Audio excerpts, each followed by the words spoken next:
निर्माल्य द्रव्य क्या है, देव द्रव्य क्या है। आज दोपहर के स्वाध्याय में बात आई थी कि देव द्रव्य से अंतराय कर्म का बंध होता है।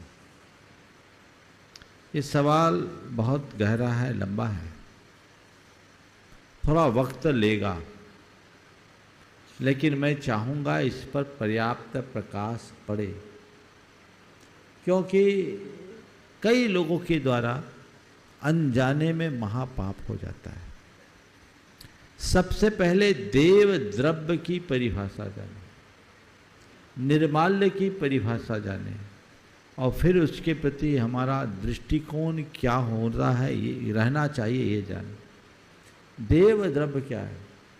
देव, गुरु और धर्म के लिए जो भी हम अर्पित कर देते हैं, चाहे वो निवेदित हो अथवा अनिवेदित। निवेदित यानी अनर्घपत प्राप्ताय अर्घम निरुपामति स्वाहा, ये निवेदित है। और मंदिर आदि में जो आप लोग दान के रूप में चीज़ें देते हैं वो अनिवेदित है। देव, गुरु और धर्म के लिए निवेदित अथवा अनिवेदित द्रव्य देव द्रव्य कहलाता है, और जिसको हम निवेदित कर देते हैं वो निर्माल्य कहलाता है। समझ गए? इनका उपभोग करना महान पाप का कारण बताया गया। अंतराय कर्म के बंध का कारण तो है ही, अन्य भी दुर्गतियों का कारण है। रैनसार नामक ग्रंथ में लिखा है, जिन्नद्धार पैथा जिन पूजा बंधन निमित्त विशेष धनम, जो भुंजई सो भुंजई निरी गई ये सुईरम दुखम, पुत्र कलत्त विदुरो पंगु मूक बहिरंधो चांडालादि कुजादो जिन पूजादि दब्बहरो। जीर्णोद्धार का पदार्थ, जिन पूजा बंधन आदि के निमित्त समर्पित विशेष धन, इसका जो भोग करता है, सो भुंजई निरी गई ये सुईरम दुखम, वो नरक गति में चिरकाल तक दुख को भोगता है। कदाचित वहाँ से निकल कर आए तो पुत्र कलत्र से रहित होता है, दरिद्री बनता है, पंगु बनता है, मूक बनता है, बहिरा बनता है, अंधा बनता है, कुजातों में जन्म लेता है। कौन? जिन पूजादि द्रव्य हर, जिन पूजादि के द्रव्य को हरने वाला। ये आगम का प्रमाण है, और ऐसा हमारे कई शिलालेखों में भी लिखा है, ग्रंथों में भी लिखा है। इसलिए कभी भी देव, गुरु और धर्म के लिए समर्पित द्रव्य का उपभोग करना ही नहीं। आपने कहीं कोई बोली बोल दी तो चुकाना आपका द्रव्य कर्तव्य है, दायित्व है। कई लोग ऐसे होते, बोल देते हैं फिर भूल जाते हैं। कई लोग ऐसे भी हैं कि बोलने के बाद इनकार कर देते हैं। वे नहीं समझते हैं कि ऐसा करके वे कितना बड़ा अनर्थ करने जा रहे हैं, खुद के लिए और अपनी भावी पीढ़ियों के लिए। हमें धन्य कुमार की कथा याद करनी चाहिए, जो कभी निर्माल्य का उपभोग किया था और इतना तीव्र अंतराय कर्म का उदय आया कि जागीरदार के घर पैदा हुआ और जिस दिन जन्म लिया उसी दिन उसके पिता की मृत्यु हो गई। दाने दाने को मोहताज हो गया। ये निर्माल्य भक्षण का फल था, और उसका वह पाप टला पात्र दान से। देव द्रव्य का उपभोग तीव्र अंतराय कर्म के बंध का कारण है, और देव पूजा और पात्र दान अंतराय के निवारण का साधन है। तो उस तरीके से देखकर अपने को समझना चाहिए। अगर आप लोग, अभी बैठ जाइए, अभी लंबा चलेगा। अगर आप लोग कहीं किसी भी प्रकार से कोई दान बोलते हो, तो दान बोलते समय अपनी स्थिति देखो और पहली कोशिश करो कि दान हमें तुरंत चुकाना है। कदाचित तुरंत चुकाने की स्थिति नहीं है और बड़ा दान देना है, तो आयोजकों से पहले ही समय ले लो और उनसे कहो कि मेरी आज जैसी स्थिति रही और मैं इस दुनिया में रहा तो इस समयावधि में ये राशि दूंगा। Conditional commitment. और घर जाकर सबसे पहले अपने परिवार और संतान को बताओ कि आज मैं ये दान राशि अमुक कार्य के लिए अमुक स्थान पर बोलकर आया हूँ। उसे कहीं अंकित कर दो संकेतों में, और अपने बच्चों को बोलो कि इस बीच मेरा कुछ हो जाए तो मेरी एसेट्स और लायबिलिटी में इसको भी शामिल कर लेना। ये भी मेरी एक लायबिलिटी है, तुम लोगों को चुकाना है। आप अपनी तरफ से बोल दीजिए, करे ना करे वो उसकी भला। और संतान को करना भी चाहिए, बहुत लोग करते भी हैं, बल्कि अपने माँ बाप के भावों से बढ़कर के भी करने के कई उदाहरण आए। अभी कुछ दिन पहले यहाँ एक प्रकरण बना। ये आप घर जाकर के कहो और उसका एक प्रोग्राम अपने माइंड में सेट कर लो कि आपने 1 लाख रुपए की राशि कहीं बोली है और 3 साल में आपको देना है, तो मुझे किस क्रम से देना है। मेरे पास कोई मांगने आए फिर मैं भेजूं, ऐसा मत सोचना। मैंने खुद होकर के दान बोला है तो खुद होकर मुझे दान पहुंचाना चाहिए। उत्तम है। मांगने की प्रतीक्षा क्यों? दान जब मेरे कल्याण का कारण है, मैं दान दे रहा हूं, टैक्स थोड़ी दे रहा हूं।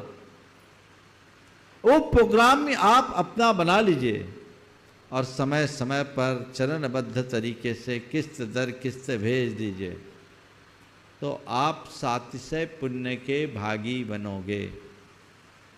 पर मैं कई बार सुनता हूँ, लोग बोल देते हैं और मांगने वालों की चप्पलें घिस जाती है, पर सामने वाले देने के नाम नहीं देते।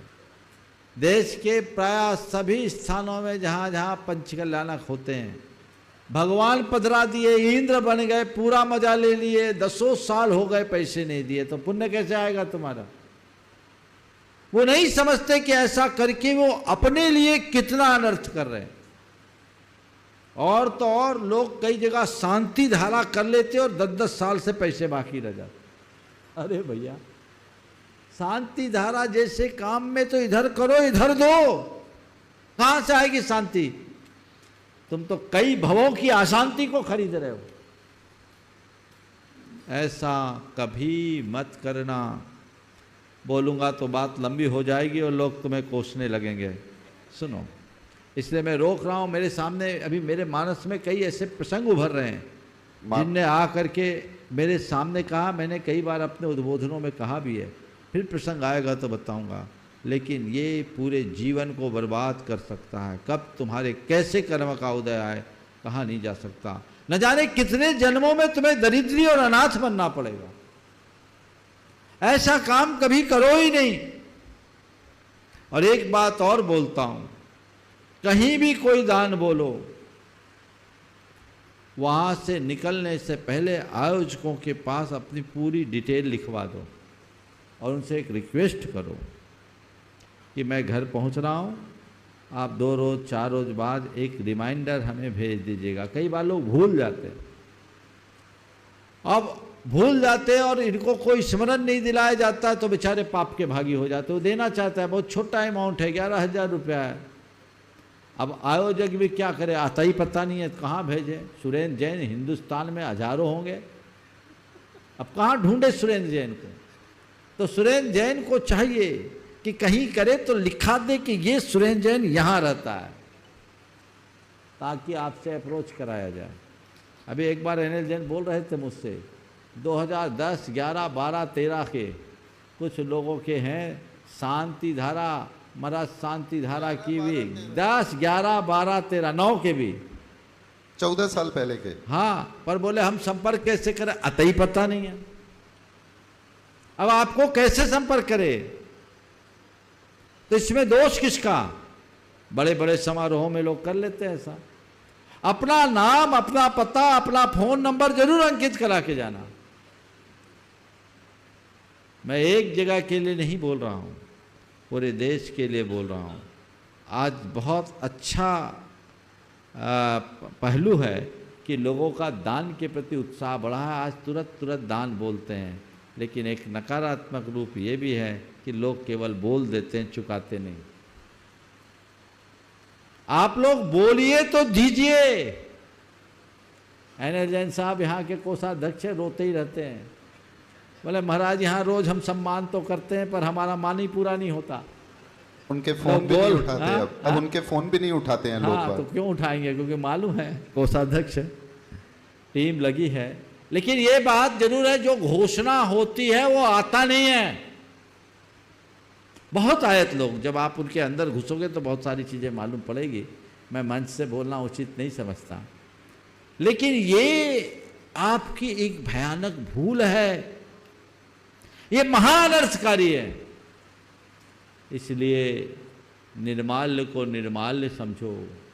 निर्माल्य के प्रति क्या दृष्टि होती मुझे पता है। मैं छोटा था, एक दिन मंदिर से एक मार्बल का टुकड़ा ले आया था, छोटा सा, इसलिए कि दही जमाने के काम में आएगी।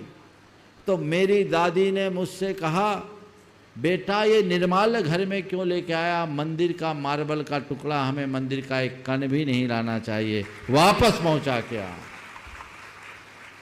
इतनी सूक्ष्म दृष्टि थी और ये संस्कार थे। आज भी वो घटना मेरे आंखों के सामने।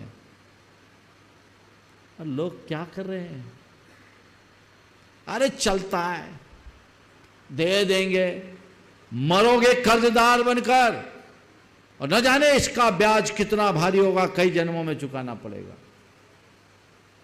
इसलिए मेरी बात कड़ी लगे तो थोड़ा क्षमा करना, पर मैं तो सोचता हूं कैसे ही लग तो जाए। मुश्किल तो यह है कि लगती नहीं, असर ही नहीं पड़ती। दोनों तरह के लोग हैं आज समाज में। कुछ ऐसे भी दातार हैं जो देते पहले हैं और बाद में अपनी घोषणा कराते हैं। अभी एक शिरोमणि संरक्षक यहाँ बैठा है, काफ़ी पहले से उनकी स्वीकृति थी। जब उनसे बोला गया तो बोला अभी मैं शिरोमणि नहीं हूँ। मैंने पूछा बाद में एकांत में, अभी नाम खड़ा नहीं कर रहा हूँ, पोजीशन की बात है। बाद में मैंने पूछा क्या बात है, आपने कहा मैं शिरोमणि नहीं। बोले महाराज जी मैं मन से शिरोमणि हूँ, पर मैं शिरोमणि के रूप में अपनी पहचान तब बनाऊंगा जब पूरा चुका दूं। और कई ऐसे माला बार बार पहनेंगे और थोड़ा सा उनको सम्मान में कमी मिल जाए तो कमेटी को आंखें भी दिखाएंगे, पर देंगे नहीं। तो बताओ भाई ऐसे लोग को क्या होगा। ऐसा जीवन जियो कि लोग तुम्हें आंखों पर बिठा ले, तुम्हें किसी को आंख दिखाने की जरूरत ही ना पड़े।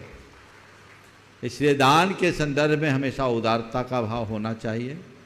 देव द्रव्य और निर्माल्य के इस स्वरूप को समझना चाहिए और उसी अनुरूप